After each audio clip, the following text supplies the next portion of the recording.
Salut tout le monde et welcome everybody, I'm so excited to see you again. Je suis trop content de vous revoir sur la chaîne. Il s'est passé plein de trucs ces derniers temps, vous m'avez pas vu sur les réseaux sociaux, en tout cas sur YouTube depuis un moment. Et ben c'est normal, je vais tout vous expliquer en 5 points.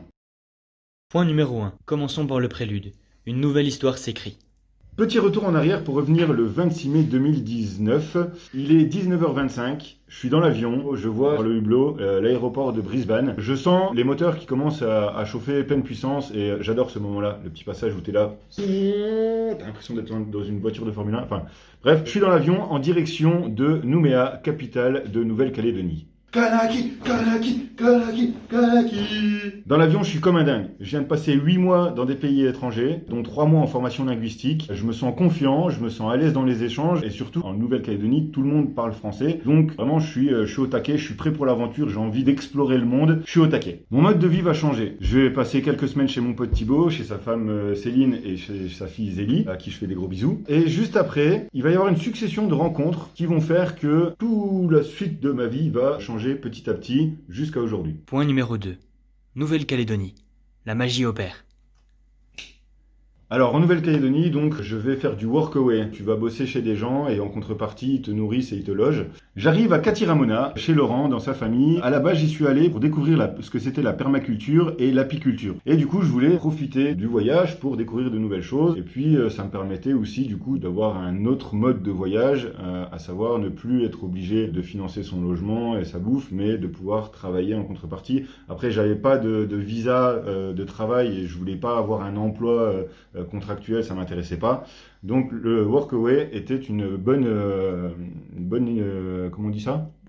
Exactement, une bonne opportunité. Donc je rencontre Laurent, avec qui ça se passe très bien. Malheureusement, au bout de quelques jours, je me fais mal au dos. Et du coup, je suis un peu dans l'obligation de devoir arrêter les travaux en extérieur. Du coup, je propose plusieurs choses à Laurent, parce que quand je suis arrivé dans la maison, j'ai vu que Laurent avait des djembés. Et pour ceux qui me connaissent, vous savez que j'ai donné des cours de djembé. Donc j'ai dit à Laurent, puisque je ne peux pas travailler dehors, eh ben, je te donnerai des cours de djembé et ça sera sympa. Je lui demande en même temps s'il n'a pas d'autres instruments. Eh ben si, il avait un handpan. Et ça, c'était cool, parce que du coup, moi j'ai pu jouer un petit peu de handpan. Pour ceux qui savent pas ce que c'est, la photo elle est là. Du coup, forcément au niveau des heures, j'allais pas faire 6 heures de cours ou 5 heures de cours à Laurent dans la journée, parce que lui il avait du boulot déjà, et puis ça aurait été inutile. Donc je faisais quelques moments de cours par jour, et puis je m'occupais aussi du rangement de la maison, bref, j'avais de quoi bosser. Et c'est chez Laurent que j'ai rencontré d'abord Sylvain, qu'on appellera Sylvain F, et ensuite un autre Sylvain est arrivé, qu'on appellera Sylvain B. Et du coup, cette succession de rencontres a fait quand même pas mal de choses. On va partir déjà avec Sylvain F, qui, grâce à lui, en fait, j'ai pu découvrir toute la famille Némia, en commençant par le pasteur Charles, qui est une personne extraordinaire, d'une générosité incroyable. C'est un amour, cet homme-là, c'est un amour. Du coup, Sylvain m'avait proposé de venir voir l'église pour essayer de travailler sur le chantier, parce qu'il voulait refaire la sous-toiture de l'église. Ça s'est fait comme ça, et pour nous remercier, le pasteur Charles nous a invités au mariage de sa nièce.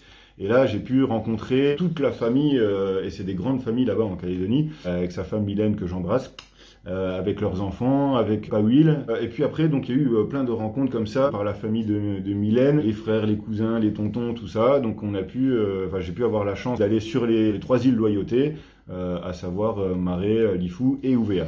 J'ai également, pendant cette période-là, fait le choix et pris la décision de ne plus produire de vidéos sur mon voyage pour 2 raisons. La première raison, c'était que c'était chronophage au possible. Je passais des heures et des nuits entières à faire du montage. Donc ça, c'était un peu problématique. Et le deuxième, et qui est pour moi la raison la plus importante, c'est que le temps que je passais sur l'ordinateur à faire du montage, ou le temps que je passais à filmer, c'est du temps que je ne passais pas directement avec les gens que je rencontrais. Et ça me posait problème parce que le voyage, pour moi, c'est d'abord les rencontres et les échanges.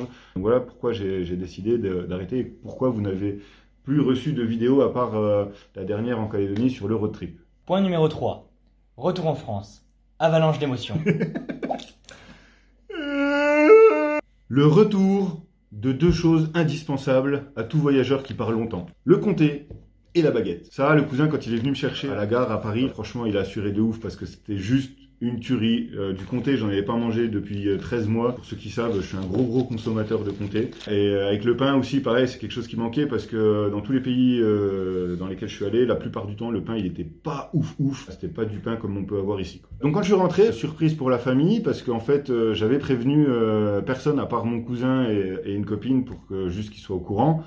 Si jamais il m'arrivait un truc. Donc en fait, je suis arrivé et je suis allé toquer aux portes pour dire coucou, je suis là, c'est moi. Il y avait des têtes un peu étranges des fois ou des gens qui disaient t'étais pas censé être à l'autre bout du monde toi. Pas mal d'émotions de revoir un peu tout le monde parce que je suis arrivé donc le 5 décembre. Hein. Donc du 5 décembre au 24 décembre, je me baladais un peu dans toute la France pour aller voir tout le monde. J'ai fait Noël donc en famille et puis ensuite Nouvel An, donc Nouvel An avec les copains et puis ensuite je décide de prendre du temps pour moi et de m'installer ici au chalet dans la montagne pour reposer un peu tout ça. Je venais de passer 6 mois H24 avec des gens. Quand j'étais en Nouvelle-Calédonie, j'étais tout le temps avec du monde. Quand j'étais en Nouvelle-Zélande, on était en van, donc on était tout le temps, j'étais jamais tout seul. C'est pas une critique, hein, c'est juste un fait. Et j'avais besoin, moi, de me retrouver pour prendre du temps pour moi, pour analyser. Donc en gros, je suis venu m'isoler, réfléchir, comprendre, choisir, inventer, imaginer, créer, tout ça pour différents thèmes, que ce soit la suite du voyage, pour ce que je vais faire avec le handpan, ou que ce soit pour le mode de voyage que je vais mettre en place pour la suite. Donc ça a duré à peu près un mois, cette période-là. Ensuite, besoin de resociabilisation. Je vais voir les potes, je joue du handpan beaucoup. Je pars en road trip avec mon pote Antoine et sa chienne Malay, direction l'Espagne. Et à quelques dizaines de kilomètres au sud de Barcelone, on était en train de rouler, la police nous arrête et annonce ce qui va s'avérer être terrible pour des millions de personnes, mais une opportunité extraordinaire pour moi. Antivirus. Je m'appelle Antivirus. Et oui, ce petit virus qui a quand même prodigué par chance une bouffée d'oxygène immense à la planète. Alors attention, hein, je dis pas que la mort de centaines de millions, milliers de personnes, je sais pas combien on en est là, c'est pas important, c'est pas ça que je dis du tout. Je dis juste que ce petit virus-là a quand même fait du bien à l'environnement et ça, moi, ça me fait plaisir. D'autant plus que depuis que je voyage, je fais quand même attention aux effets de l'humain sur l'environnement. C'est pas là où je voulais en venir. Le confinement m'a permis 2 choses essentielles. Première chose, travailler plusieurs heures par jour sur le handpan. D'ailleurs, il y aura une démo à la fin de la vidéo, une petite démo comme ça, sympa. Ce qui m'a permis de progresser de manière significative très rapidement. Deuxième point, me préparer à vivre la vie que je rêve. Alors ça peut paraître un peu utopique comme ça, mais je pense que pour la plupart des êtres humains, on aspire tous à être heureux dans notre vie. Alors je vais pas faire l'apologie du voyage, mais en tout cas pour moi ça a changé pas mal de choses. Avant de partir en voyage, j'avais des doutes, j'avais des questions, j'avais plein de questions, j'avais des milliers de questions. Avant de partir, par exemple, je savais pas qui j'étais, ce que je voulais, où aller, ce que je voulais faire. Il y a plein de choses que je savais pas et qui me posaient problème et qui faisaient entre autres que j'étais pas heureux. Je savais plus qui j'étais devenu. Toutes ces années à passer des heures et des heures au boulot, à faire des week-ends à bosser pour les assos, à toujours essayer de faire passer tout le monde avant moi, et ben je m'étais un petit peu perdu. Et du coup, j'en avais oublié qui j'étais vraiment et ce que je voulais. Alors attention, je regrette absolument rien de toutes ces années-là. Mais aujourd'hui, tout est différent. Et pour la suite? Et ben pour la suite, c'est très simple, je reprends la route à la découverte du monde. Comme au début de ton voyage, quoi. Alors oui, mais non. Si tu veux, pour expliquer, au début de mon premier voyage, j'avais plusieurs objectifs. Premier objectif, mettre en place un projet éducatif et pédagogique avec l'éducation nationale et mettre en place des échanges, des correspondances avec les différents élèves que je vais croiser dans les différents pays et les différents établissements. Je ne vais pas m'étendre sur le sujet, je vous rappelle juste que si vous connaissez les enseignants ou si vous-même êtes enseignant, quelle que soit la classe, primaire, collège, lycée, si vous souhaitez avoir plus d'infos, travailler avec moi, ça serait avec un immense plaisir. Vous pourrez aller sur mon site internet www.adoesagado.fr. Il y aura toutes les infos, tous les projets, tous les documents pédagogiques. Pour les professionnels, il y aura juste une petite inscription, mais ça prend 1 minute. Et sinon, vous pouvez me contacter à l'adresse qui se trouve juste là. Non, là. Voilà. Deuxième objectif du voyage, c'était obtenir des réponses sur celui que j'étais, celui que je voulais devenir, la vie que je voulais vivre. Et surtout, et c'est le plus important, qu'est-ce que j'étais prêt à faire pour y arriver. C'est maintenant chose faite. Et ça, c'est cool. 3. Découvrir de nouvelles cultures, de nouveaux paysages, de nouveaux modes de vie. Si tu me suis depuis le début, tu sais que j'ai eu beaucoup de chance dans les rencontres dans les différents pays par rapport à ça. Si tu me suis pas depuis le début, je t'invite à regarder mes vidéos. Si tu veux profiter un petit peu d'évasion pendant cette période un peu particulière, il y a différentes vidéos qui sont plutôt sympas. Et puis, n'hésite pas à cliquer sur le petit bouton rouge comme ça pour t'abonner. Oublie pas la cloche. Pas oublier la cloche. Voilà, comme ça, tu auras toutes les infos. À l'heure où je fais cette vidéo, voilà ce qu'il en est. J'ai pris la décision de voyager grâce à la musique. Pas ça, non. La musique. Alors ça implique quoi pour toi? Alors, ça implique plusieurs choses, 2 choses particulièrement. Ça implique de gagner de l'argent et de devenir nomade. Gagner de l'argent grâce à la musique? Ouais, en fait, quoi que peuvent penser les gens, j'ai pu constater à plusieurs reprises que des grands musiciens, des musiciens de renommée internationale, ont commencé leur premier public dans la rue. Et puis, il y a aussi d'autres musiciens que j'ai rencontrés qui jouent dans la rue pour le plaisir de partager la musique. Dans mon cas, je vois ça comme une opportunité de rencontre, d'échange, de partage. J'ai d'ailleurs récemment eu l'occasion à plusieurs reprises de jouer dans la rue, ce qui m'a quand même valu de gagner, tu vois, des billets comme ça, là, il y en a, voilà, l'équivalent de 210 €. Qu'est-ce que j'ai gagné? J'ai gagné aussi une bière, un paquet de clopes et, cerise sur le gâteau, si je peux me permettre, un camembert. Donc, on peut vivre de la musique. On a à manger, à boire, pour les fumeurs et pour acheter ce qu'on veut. Voilà. Mais c'est aussi, au-delà du côté monétaire, c'est aussi des rencontres, des échanges et des discussions qui peuvent être parfois fugaces, parfois artistiques, parfois incompréhensibles. Hein, c'est arrivé avec des mecs un peu...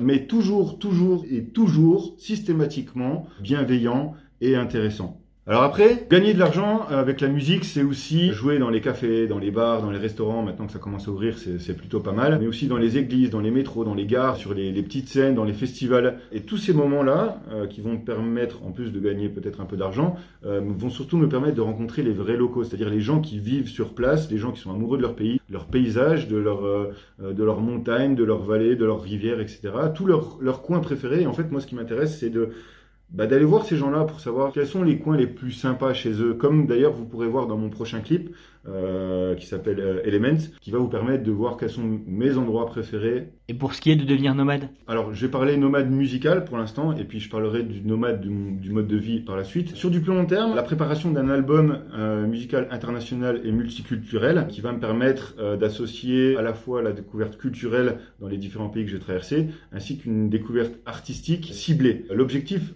pour moi, il est de rencontrer d'autres musiciens, d'autres joueurs de handpan, mais aussi d'autres joueurs de différents instruments et de pouvoir travailler avec eux des morceaux pour pouvoir les mettre sur le futur album qui va arriver, je sais pas quand, mais qui va arriver.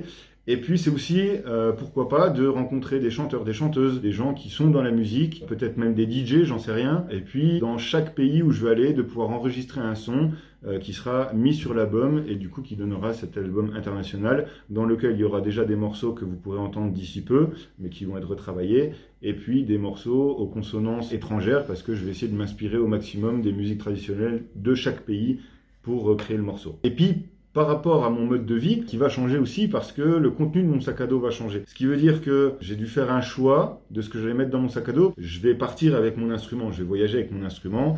Et c'est un instrument qui, avec le pied, la housse, tout ça, on est pas loin de 7 kilos. Donc juste si je pars avec rien, j'ai déjà 7 kilos sur le dos. Donc j'ai dû faire un choix. Le choix d'enlever des choses de mon sac à dos qui m'avait accompagné pendant 13 mois, à savoir mon ordinateur et le drone, notamment. C'était les 2 choses les plus volumineuses et les plus lourdes. Alors vous allez me dire, oh, il n'y aura plus de vidéos. Et non, mais si, bien sûr qu'il y aura des vidéos. Sauf que ça ne sera pas des vidéos YouTube travaillées comme j'ai pu faire celle-là par exemple, ou d'autres vidéos qu'il y a eu avant. Ça sera essentiellement des lives, des petits morceaux de vidéos pris sur le vif s'il se passe un truc intéressant ou un paysage sympa. Mais il y aura aussi des images qui vont être tournées pendant le voyage, un peu plus ciblées en prévision de vidéos. Il va falloir que je délègue aussi la partie montage parce que moi j'ai plus envie de pas perdre du temps, mais de prendre du temps pour ça. Je préfère prendre du temps pour les rencontres. Donc mon mode de vie va changer. Fini les plannings, fini un mois dans chaque pays, fini les itinéraires à suivre. Désormais, je suis en complète autonomie. J'ai tout ce qu'il faut dans mon sac pour vivre, à savoir tente, matelas, sac de couchage, réchaud à gaz, popote, tout le nécessaire du bon voyageur, plus mon instrument. Mais ça fait beaucoup de kilos tout ça. Alors oui, ça fait beaucoup de kilos, mais en même temps, voilà, il faut faire des choix. Encore une fois, c'est une question de choix, on en parlait tout à l'heure. Mais voilà, je suis prêt à porter lourd et à subir un petit peu, mais je pense que ça vaut le coup par rapport au plaisir que je peux avoir de voyager avec un instrument et des rencontres qui vont découler de de la musique. Alors, pour reprendre un petit peu, pourquoi ce voyage avec le handpan, pourquoi tu prends pas un harmonica? Déjà, ça coûte moins cher et en plus, c'est vachement moins lourd. Ouais, mais je suis très mauvais à l'harmonica, j'ai essayé, merci Antoine d'ailleurs, mais j'arrive pas. Et puis, j'ai pour objectif de faire découvrir le handpan à tous ceux qui en apprécieront les mélodies, en échange d'une discussion, d'un bol de soupe ou d'un coin de jardin où je peux planter ma tente. Alors oui, j'entends déjà ceux qui disent Oh mais il a craqué lui, on est dans la vraie vie. alors oui, j'entends ceux qui disent ça. Et ben si c'est le cas, laisse-moi y vivre comme je l'entends. Pour ceux qui ne le savent pas encore, mon premier clip sur les 3 que j'ai décidé de faire donc va être disponible dans quelques jours, donc samedi normalement. Si vous voulez avoir les clips dès qu'ils sortent, n'hésitez pas, on s'abonne, la petite cloche, parce que comme ça vous aurez l'alerte tout de suite dès que le clip sera mis en place.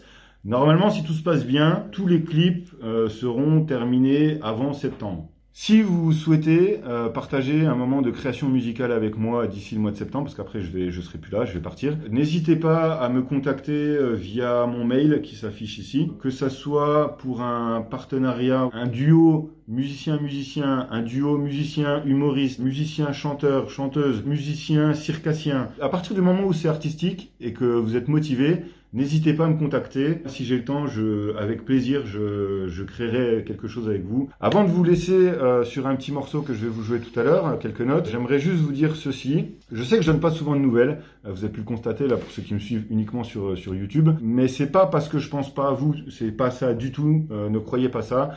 Pour tous ceux qui me connaissent bien, vous savez que j'ai toujours été très occupé. J'ai toujours eu plein de projets dans tous les sens, que ce soit le boulot, les assos, la musique, les amis, enfin bref, tout le temps j'étais occupé. Ce mode de vie, avec tous ces projets que j'ai dans ma vie, c'est quelque chose dont j'ai besoin pour être heureux, c'est quelque chose qui me fait avancer, c'est quelque chose qui me motive, qui me tire vers le haut, qui me permet de toujours créer davantage, et j'ai besoin de ça pour être bien dans ma tête, dans mon corps, dans ma vie. Des fois, il y en a qui disent « Ouais, mais ton projet, il est démesuré, ou il est absurde, ou il est impossible à réaliser ». J'ai un peu du mal avec les gens qui me disent ça, certains ont raison des fois, mais je pense que quand on a des rêves, il faut savoir tout mettre en place pour les réaliser. Et c'est en faisant ça qu'on est heureux. En tout cas, moi, c'est comme ça que je le conçois. À l'heure d'aujourd'hui, je suis fier de mon parcours. Je suis heureux d'être un homme libre, d'être un homme qui sait où il va, d'être quelqu'un qui a des projets, des envies, qui a un but dans la vie. Et je suis content de tout mon parcours depuis novembre 2018 jusqu'à aujourd'hui. J'ai conscience de la chance que j'ai d'avoir pu choisir cette vie-là, parce que c'est pas tout le monde qui peut le faire. Je vous souhaite vraiment à toutes et à tous, à toi qui es derrière ton écran d'ordi, à toi qui es juste là derrière, je te vois là, derrière ton écran de téléphone là, de ressentir la même chose que je ressens moi en ce moment dans ma vie, d'être un homme, une femme libre, heureuse, dans un monde qui pour moi est un terrain d'apprentissage extraordinaire. Alors sur ce, je vous laisse avec un petit peu de musique, portez-vous bien, prenez soin de vous, aimez-vous les uns et les autres, amen. Et n'oubliez pas que les rêves sont faits pour nous pousser à être le meilleur de nous-mêmes. Alors croyez en vos rêves, croyez en vous, peace.